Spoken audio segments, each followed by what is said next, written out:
नमस्कार, जोहार। स्वागत है आपका मेरे इस पेज में। हालिया दिनों में झारखंड के अलग अलग जिलों में बड़े पैमाने पर जो है पुलिस पदाधिकारियों का तबादला हुआ है, यानी कि ट्रांसफर पोस्टिंग हुआ है। और तबादले के बाद एक बेहद ही रोचक और सकारात्मक जो है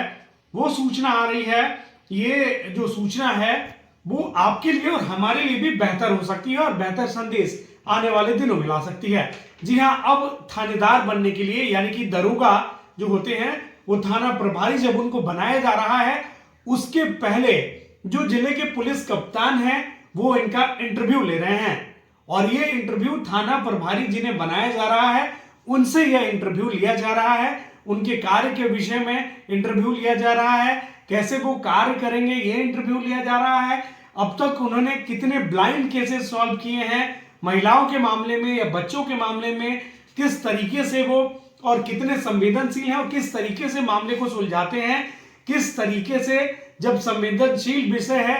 इसको वो किस तौर पर सुलझाते हैं। ये सारे जो पैमाने हैं, जो सारे मापदंड हैं, वो एक पैमाना माना जा रहा है जो पैमाना जिले के एसपी ने तय किया है। और उन पैमानों पर एसपी के अनुसार जो लगता है कि जो खरे उतरते हैं उन्हें थानेदार बनाए जाने की बात भी सामने आ रही है। तो सीधे तौर पर बेहतर पुलिसिंग को बढ़ावा देने के लिए और जिले में पुलिस की बेहतर छवि को आम लोगों के दिमाग में रचने बसने और गढ़ने के लिए यह प्रक्रिया अपनाई जा रही है। अब तक जो सूचना है, ऐसे में गिरिडीह जिला, धनबाद जिले के सहित प्रदेश के कुछ जिले ऐसे हैं जिनमें ये सरल और ये कठिन, हम दोनों कह सकते हैं इसको, ये प्रक्रिया अपनाई जा रही है। बाकी सारी प्रक्रिया कैसे होती है आपको भी पता है, हमें भी पता है, लेकिन राज्य के कुछ जिलों में जो एसपी हैं उन्होंने एक अलग ही पैमाना तैयार किया है और उस पैमाने पर खरे उतरने वालों को थाना प्रभारी बनाया जा रहा है ताकि उस क्षेत्र में शांति व्यवस्था, कानून व्यवस्था और सांप्रदायिक सौहार्द बना रहे और लोगों के दिमाग में पुलिस की एक बेहतर छवि बने, बेहतर इमेज डेवलप हो और आने वाले समय में पब्लिक पुलिसिंग के लिए ये एक मिसाल कायम हो। ये तो रही बात कि अब थाना प्रभारियों की पोस्टिंग जो है बहुत दिनों के बाद हम कह सकते हैं कि इंटरव्यू के आधार पर हो रही है। साफ तौर पर अगर आप मानिएगा तो उनके कार्य के आधार पर, गुणवत्ता के आधार पर और कार्यशैली जिस तरीके से उनकी रही है अब तक, इसके साथ ही साथ उनसे कुछ निजी सवाल भी पूछे जाते हैं कि आपका पारिवारिक बैकग्राउंड क्या है, आपने पढ़ाई कहां तक की है, क्या आप किसी बीमारी से ग्रसित हैं, परिवार में कौन सा व्यक्ति बीमार है, आपके पारिवारिक हिस्ट्री क्या है। इन सारे विषयों के बाद जो है उन्हें दरोगा बनाया जा रहा है, यानी कि थाना प्रभारी, टीआई यानी कि थाना इंचार्ज बनाया जा रहा है और पोस्टिंग भी हो रही है और एक पुलिस की साफ सुथरी छवि जो है वो जा रही है लोगों के बीच। और साथ ही साथ उन्हें यह हिदायत भी दी जा रही है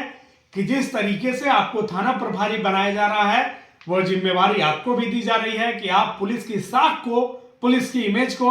लोगों के बीच बेहतर प्रेजेंट करेंगे और किसी भी तौर पर किसी को ना सताएंगे ना परेशान करेंगे। ऐसी शिकायत होने पर जिस कलम से आपको थाना प्रभारी बनाया जा रहा है उसी कलम से आपको हटा भी दिया जा सकता है। बहरहाल इन सब के बीच एक रोचक जो सूचना सूत्रों के हवाले से अभी तक प्राप्त हो रही है वह यही हो रही है कि सूचना आई है कि जिस तरीके से जो चुनाव आयोग का निर्देश था उसके मद्देनजर आपको बता दें कि आगामी लोकसभा चुनाव 2024 के मद्देनजर इसके दृष्टिकोण से सभी पुलिस पदाधिकारियों का ट्रांसफर किया गया था और पदाधिकारियों का जो स्थानांतरण है वो एक संसदीय क्षेत्र में या उसके सीमावर्ती क्षेत्र में नहीं किया जा सकता। ऐसे में स्थानांतरण की जो मूल भावना है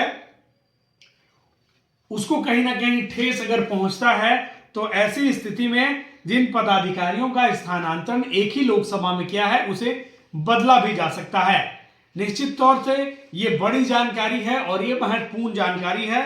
कि जिन पदाधिकारियों का स्थानांतरण अगर एक ही लोकसभा में कर दिया गया है तो वैसे पदाधिकारियों का फिर से तबादला हो सकता है।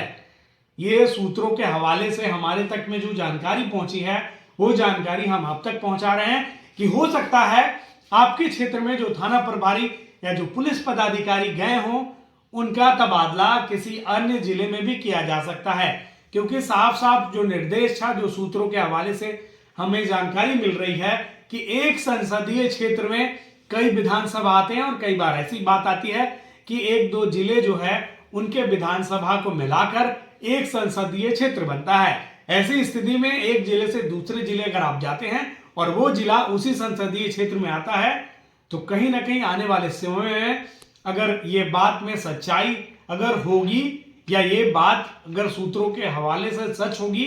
तो वैसे अधिकारियों का शायद तबादला हो सकता है। बहरहाल इन सब के बीच एक बेहतर पुलिसिंग के लिए और पुलिस की बेहतर इमेज, बेहतर छवि को निखारने के लिए जो पहल कुछ जिलों के एसपी अपना रहे हैं, वो काबिले तारीफ है। निश्चित तौर पर ऐसे में पुलिस की छवि भी बनेगी और पुलिस की जो कार्यशैली है वो भी बेहतर होगी और लोगों को आने वाले समय में एक बेहतर पुलिसिंग देखने को मिलेगी। ऐसे ही कुछ अन्य जानकारियों को भी हम आपके बीच लेकर आएंगे। तब तक के लिए नमस्कार और जोहार।